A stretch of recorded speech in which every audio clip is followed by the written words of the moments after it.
Hello. This is called Teeth Out for PewDiePie.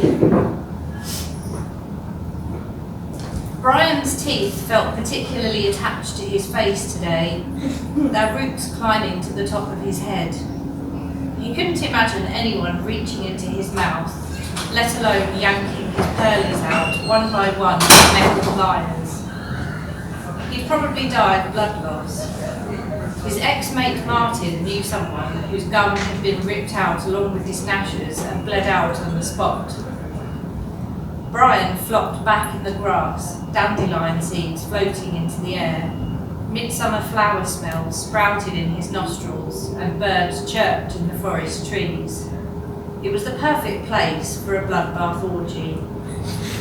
The stump on his right hand twitched, reminding him of last summer's pain.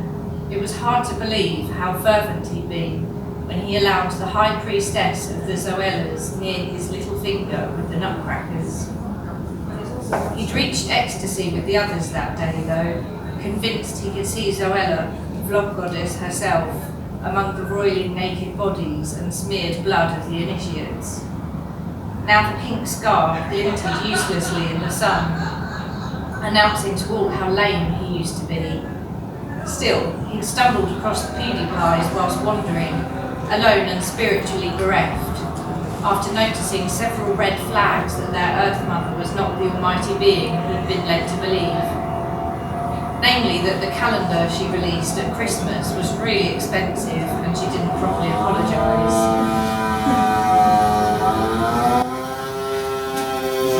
That's not hot. They welcomed him warmly, offering him stew they'd cooked in a pot over the fire and given him clothes without holes. His heart hurt when they spoke of their great one, jealous of the fervour in their eyes. As the night progressed and he drank more of their mead and joined in their raucous laughter and singing, he felt the light of PewDiePie dawn inside him. These were good people, he would stay with them. Brian, the voice cut through the memory. It was Jim, the one he'd grown closest to, which was probably why they'd sent him. It's time. He led Brian through the trees into a clearing. Hundreds of eyes crept over him, and Brian folded his arms. The PewDiePies holding drums beat a rhythm, while the others rotated hips, swirled feet, and waved arms, faces burning with excitement. Brian imagined himself backing away, making excuses, heading back to the Zoellas or starting his own farm alone. Instead, he watched the high priest step free of the crowd and approach him, face almost covered by long, heavy robes. He held up a hand and spoke, his voice deep and impressive.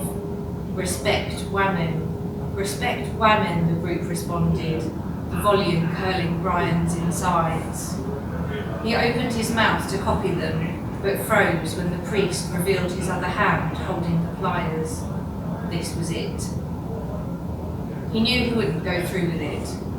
Something would happen, he'd change his mind, or their rules would suddenly change, anything. He had to admit, though, as he followed the priest's instructions to open his mouth and stay still while the first molar was restrained, that it seemed very much like he was going through with it. It wasn't until the first yank tore through his body that he realised he was absolutely, unquestioningly, allowing his teeth to be removed one by one so he could join a group. For the next several minutes, maybe hours, the world was nothing but pain. The dancing of his friends was smothered in pain. The priest's calming words dripped with pain. The sky needled his exposed wounds. One by one they were ripped free, molars, canines, incisors. Then suddenly, it was over. Brian looked down to see a pile of red and white chunks that used to belong to him and felt his blood pour onto his chest. "Keep your head back," said the priest, and, woozy, Brian did as he was told. He yelped in surprise when several arms were thrown about him, and that's when he realised he'd done it. He was a PewDiePie. "Thank you so much," he wept, any flame of uncertainty extinguished for good. "We must celebrate," said Jim, grinning toothlessly. "I heard there was a thought group just The women parade in their underwear in honour of some Twitch streamer. He and the others wrinkled their noses in disgust. Jim continued, "We should gather on the hilltop and yell stuff down at them." "Yes," they cried, "teach them a lesson."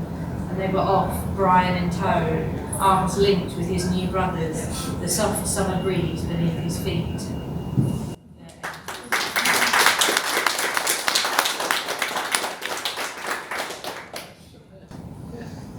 Lovely. Duncan, you want to go next? Yeah, so before I start, does everyone au fait with what Bizarro is? No.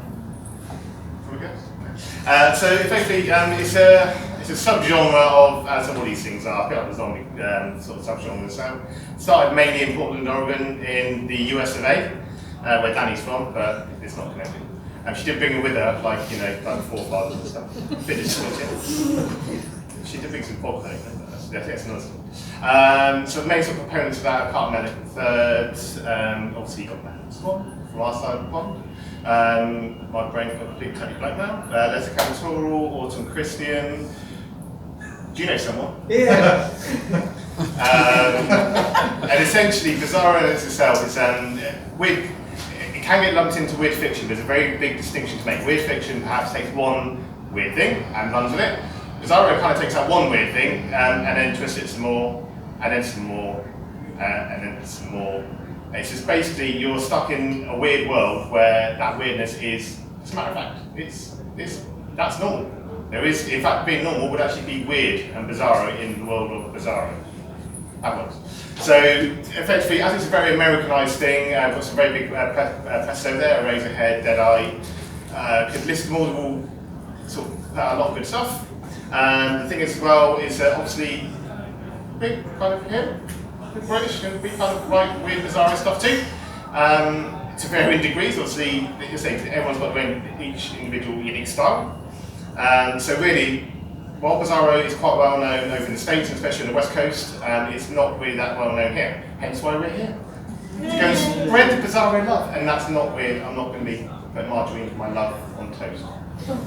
I know, disappointed. I ran out. I paid £5 for that. Premier in breakfast, alright? There's 2 words. So I'm going to be reading from the first Bizarro book I've ever wrote called Celebrity Culture. Effectively, the twist on it is, whereas in this dimension, celebrity culture is very much, oh, I have their sandals and that bag and I want to look like them. In this world, celebrities don't really peddle their sandals and their bags and their makeup lines. They make diseases. So if you want to go and support your local best celebrity, you go and get their latest disease. So once a year, the Lou Gehrig Awards, the 5 best celebrity virologists of the year put up to go and see who wins the main award. And then they get turned down to mulch for the next year's disease, which is nice. So effectively, it's award night. The unnamed narrator, which is actually me actually, so you can call it Duncan. That's my name. So basically, he's attending this, he's going to the award ceremony. He's a bit of a hipster, so he doesn't just stick to one disease, he just likes to hit everything. If he can get his hand on any dystopic disease in any way, shape or form, he does. However, he's at his favourite bar. Malcolm McKinley, who was a blast from the past, he went a bit rogue, has just made a dramatic reappearance. And he's just stuck like me in the neck with the little tack thing, and he's just fallen into unconsciousness. That's when we'll start, because that's how I like it.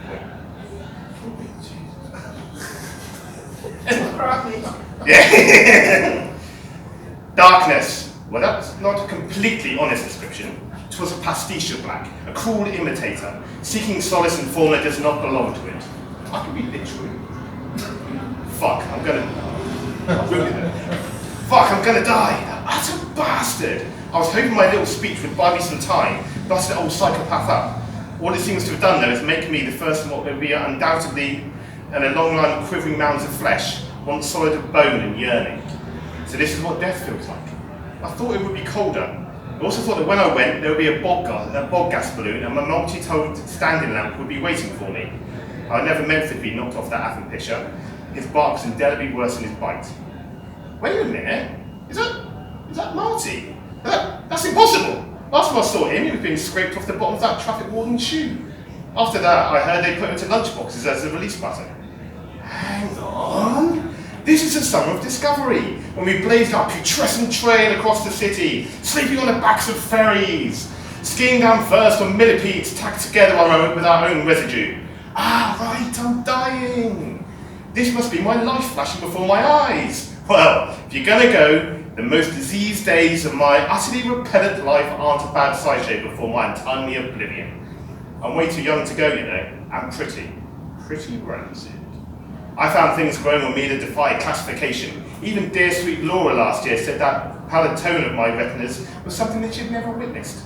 So if Marty is here, and we're on Pecan and Latino, then that must mean... No fucking way! It's falafel night! Woo. Well, let's do it. Hey, Marty! Guess who came through for us, buddy? Yeah, man, I came through all right. I had to pass Neil's 3 tasks of tedium to get the 2 stalls of Yosemite Park. But I got them. They're not real. I don't tend to defecate and store it.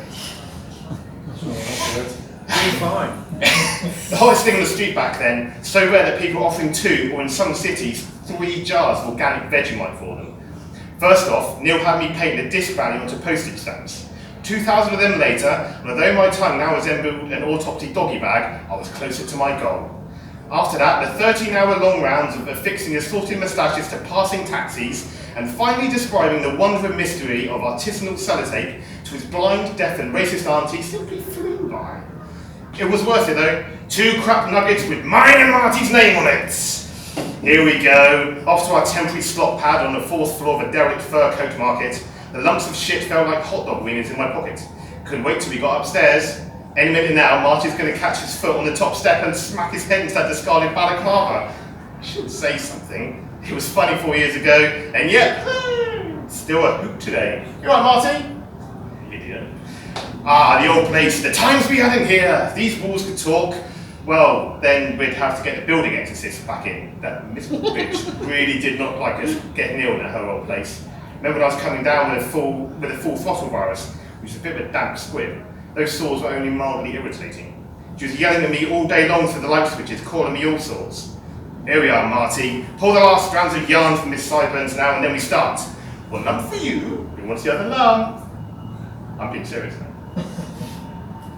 There we go. Of course Penny wants it. That's a present for Steve. You've had eyeballs and poo this week. I mean, I can't really say much more than that. So 1 lump for you and 1 lump for me. No, they're the same size, but I keep the bits of peanut and charcoal. What were the instructions? That was it. Use it like a baguette and smear the outline of Papa Smurf on my left inner thigh with the top. You should really be copying this. I'm sorry. And while simultaneously write a lilting area on the opposite thigh with the bottom, which had to be about Lois from the New Adventures of Superman! Obviously, it didn't work otherwise. Marty struggled with that, probably why it took him longer to gestate. What's next? Make it into a patty and consume it medium rare with the side apostrophes and crushed cassette fragments. Wash down with the tears from a bus driver called Gerald, which is a lot harder to find than you think. I had to go cross state for those. Then the worst bit, waiting. This death flashback is going on longer than I thought. I think I'll just fast forward the next few hours. Aside from lacing up the packages with jumbled screwdrivers to pull over a U-tool, we didn't do much until... I'm going to nap feature. Here we go! A smudge after midnight, the streets are deserted, save for 2 messed up desperados, as naked as the day they graduated from Bouncing Academy. I'm not getting naked. That would be bizarre. Yep, it started with my toes, and nails flicked off and little nubs of claws stuck out. And starting from there, my skin inverted and the scales came out. Always wondered why mine were hard red and Marty's were dungaree green. The sensation is indescribable. I've tried to explain this moment to countless people over the years since, and never been able to convey the feeling. It's not just when the scales cracked against each other and I flexed my legs, freeing them rasp against each other. It was when the metamorphosis was complete. We climbed up the wilderness statues arranged in pentagram downtown. We frolicked so hard I thought my tail was going to fall off. Marty and I ran roughshod over street vendors selling number kebabs and violin strings coated in glitter. And that night, it made me realise that this was what I was, what I wanted to do, and what I would spend every moment of every fortnight working towards. I knew then that all I wanted was to get as many diseases as possible. Of course, in a few months, Marty and I went our separate ways. Still 6 months before Derek liberated me from my vein-protecting life. Took too much, got too far down that hole. This day though, wow. Wait a minute, what's happening? Everything has gone dark again. What's that smell? It's leaf mulch and kerosene. I guess that's what the end smells like. I've had a good run. If I had my time all over again, I'd do it the same. Goodbye, fetid world, and if you can hear me, Derek, stay out of my stash! Bequeath it to another. Goodbye. Is that? Shit!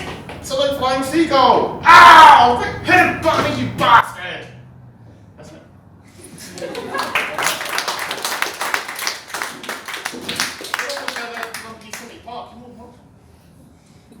You sent me a picture and said that your cat shattered all the books. I believe you. What? Keep it a secret, do you not understand? That's going to sound on it. In all seriousness? I'll have your proof. That's a close three. I've got more work to do now, I'm double shift. So now, someone far better than me. Danny Brown, the self-styled Queen of Filth, and she will demonstrate why. It's got 56 seconds. It's got Bizarro elements, 4 elements, and Erotica elements. I have pure Bizarro upstairs if you want to come look at that, but I'm severely dyslexic and this one's easier to read. I'll just open to any random page. Somebody stop me if I don't stop myself first because I can no longer see letters. He hunched over. The other would come back and fix his hair with her magic touch. DJ Donnie felt as small as the people below when she breathed on him. The other said to live in a cage in the deepest recesses of his brain. She leaned him for a kiss with her foul breath. He wasn't the one she wanted. Not really, plucking at him to get to his friend, current living situation amongst those below. Powerless to turn her away, push her away. If she can't have his friend, she'll settle for second best. Scream, get away from me. Invisible snakes coiled around his torso, wrapping his arms to his sides with their tails. His lips puckered on their own accord. The others screamed and banged on their bars. Jealousy, spite, post-AIDS, not the time for free love. The summer of love, dead and buried 50 years ago. Each resurrection brought about fresh mutations, antibiotic, antiviral resistance. Lack of funding, lack of interest. The virus in his mind screamed and begged. He loved her so. The woman sucked into the fog with the other screams. 56 seconds. Heartbeat to the rhythm of a different drum. Slow, a funeral march to his death. A glass appeared in his hands. The tonic already poured in. A line fought with the ice to float to the top. The woman went back to her table. DJ Donnie saluted when her back was turned and took a sip. Chased away the woman with her snakes and fake honey. Someone behind the bar watered down the gin. The pitchforks below turned back to glow sticks. They enjoyed a good party. They enjoyed the decent gin offered by the virus inside his head. A crowd of 40,000, energy traveled up his toes.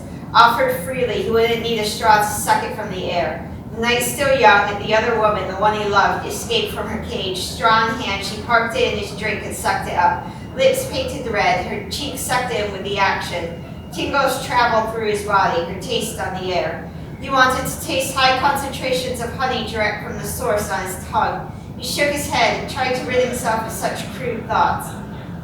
The way she sucked traveled straight through him. He needed her to taste him.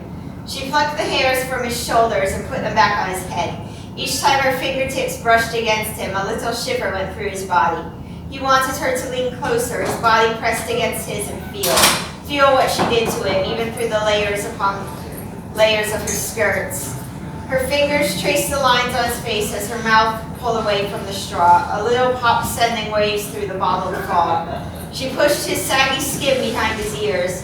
This time it would stick. The dull sparkle of stainless steel behind her caught his eye. The woman stood in a leather coat eating grapes. The other dissolved into flies. Gone. 56 seconds of pure bliss and self-love.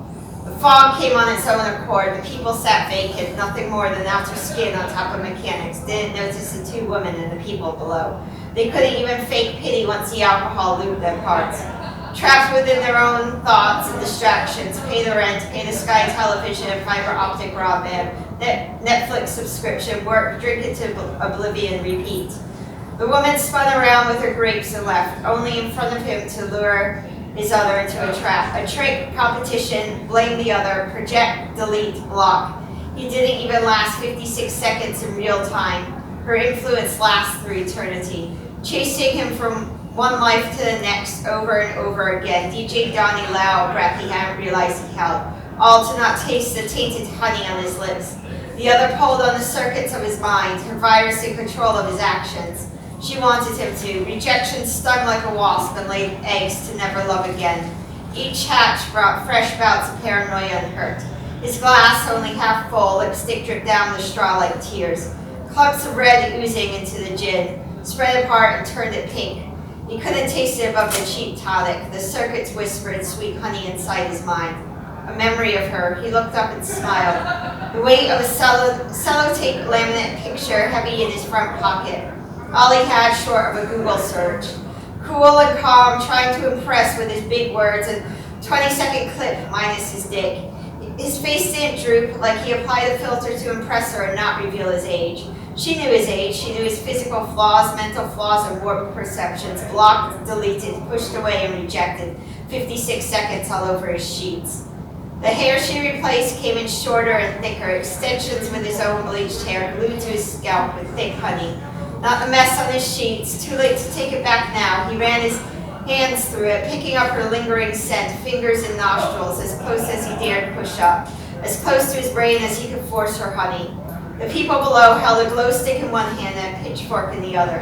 They would be back. They knew they both would be. The ultimate battle loomed in the arena, buried beneath the music. The people below knew in less than 56 seconds. The room filled, the people below cowered beneath the table, enough of them to step on over the years. They knew how to protect themselves from everything except a woman in a leather coat and black jeans. All DJ Donnie's friends, enemies, and love interests gathered together in an eternal party. A grape rolled from nowhere. DJ Donnie crushed it beneath his foot before it could squash the friends that only he could see. The action brought plumpness to his cheeks. The same plumpness that gave him the droopiness when the weight fell off after a crash diet. The woman's image became clearer as the beats penetrated through him. He tried his hands at many types of music before a vague hint of a dream told him what she liked. He knew it would bring her out, but he could just tell, he didn't know when. The door for the men's room opened, a glass and a half of gin. His bladder couldn't handle it the way it did when he was young, and taking the hinges off his parents' liquor cabinet to sample the delights that waited inside. The next track would be long, plenty of time. She could walk through the walls, she'd know where to find them. She waited behind the door. He only noticed as he took it out to pee, soft to cope with the pulling in his bladder. She had seen it hard, all 56 seconds of it, difficult not to retreat to the teenage locker rooms, and his shorts pulled down by the jocks, Polaroid taken and shown to all the girls. She sucked on her finger, gentle, designed to make him grow. She needed to wait until after he pissed. Crude thoughts brought the tingle. He couldn't aim. The miniature party never allowed him privacy, even for the most intimate of acts. They didn't shield their faces with their arms, but welcomed it by climbing onto each other's shoulders with their arms upheld. Women threw their bras in when the rumpled toilets roll on the floor. "You've got pee on your shoe." Her voice was sultry and foreign. He wanted her. The words lost his throat and a stream of urine. Big words to make him appear clever and impressive. No one enjoyed carrying a thesaurus to have a conversation. Lost his piss. Discarded in a fit of rage. Okay, I think I have to stop.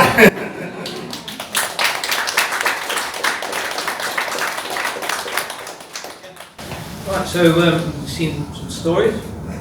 Part of the Bizarro scene is also performance. So you come to a reading, don't expect typical reading, but obviously there is typical reading. So, just give me a second to... I have to sign.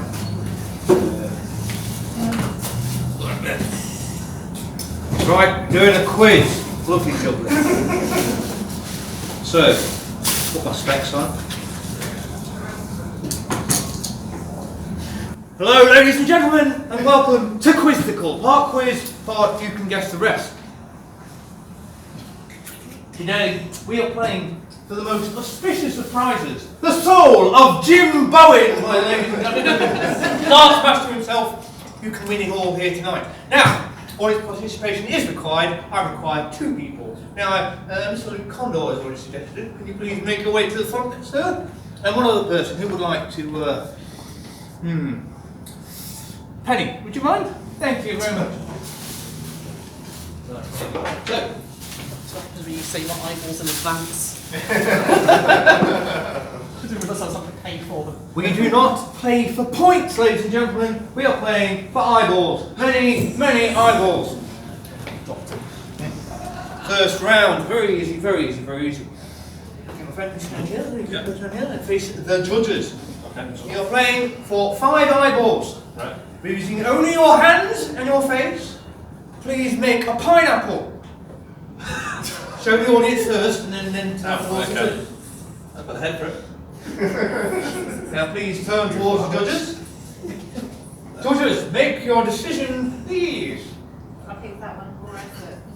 I think whatever. There are your 5 eyeballs. Round of applause, please, ladies and gentlemen. Right, quick fire round. I'm probably going to need Duncan to hand out eyeballs at this time. This is going to be a bit awkward. Drop everything. There's the quiz cards in there. That's the ID, right? Pardon? Do. Right, this round. Yes, yes. A losing pineapple, but a good pineapple nonetheless. Round 2 and the final round, so prepare much. Well, face me, you don't have to face this, look at me, it's fine. Real or no real? I will read a statement and you have to tell me if it is real or not real. Okay. That be easy? Yeah. Go. Yeah. Ready? Yeah. A toilet museum. Real. Correct. On eyeball, please. That's pretty fast. A quiz show invented as a shallow front to get rid of just too many eyeballs. Not real. Oh, what a failure. A quizmaster without a sinister agenda. Not real. It's true, he's right, he's right. A talking foot rash. Real. That's not real. No, come on now. Blue sunsets on Mars. Not real. That's real. You don't remember what's in there. I don't want apples. An alternative music scale system called Fumbo. Not real. That's correct. Edible steel. I hope it's real. That's not real. Right. Oh, last one. A music genre designed to put the listener in danger. Danger! Real. That's correct. Done. Thank you very much. Thank you very much. Round of applause, please, ladies and gentlemen. If we do well. That's a catchphrase. Give us Throw the eyeballs! thing. Are you ready? Yeah. A parrot-fronted death metal band. Oh, real? Yep. An American casino named London 2. Oh, yeah, real. Not real. Oh. Walking trees. Real? Correct. Banana trees. Ah. A goat rental service. Rent a goat. Oh, please be real! It is real. Yeah. Oh, that you still get that. Let's look at it. It's that. It's just yeah. An international law requiring all flyers to speak Spanish. Oh, that's stupid, not real. Correct. Living wigs. Oh, yeah, real. Not real. Oh, I'm God. sorry. We wish and breathe. Finally, a disorder that makes you think your house has been cloned. Oh, yeah, real. Real, correct. Hey! I've had patience with that. Count your eyeballs, please. Okay. A very pathetic 4. And I think Penny's just got all the other eyeballs. Great, yeah. Round of applause for our contestants, please. Thank you very much. Oh, I've got so much stuff. The soul of Jim Bowen. Once again, round of applause for Jim. Round of applause for Duncan. Fantastic. And for our readers as well. Thank you very much. And what for yourselves. Hey. Thank you. What's an eyeball? He wants the eyeball. Yay! Perfect. I have like a real excess of eyeballs. By hitting him on the face, I can't apologise in advance now. Oh, thank you. I'm going to just pass him out. Yeah, I'll get a bit more traditional eyeball distribution over there. I'll take mine. I feel like if I was having 2 eyeballs, it's morning. It's an overreaction. Penny's got about 1 million. Yeah, Penny shoots the eyeballs left. Steve said to me, bring me a present.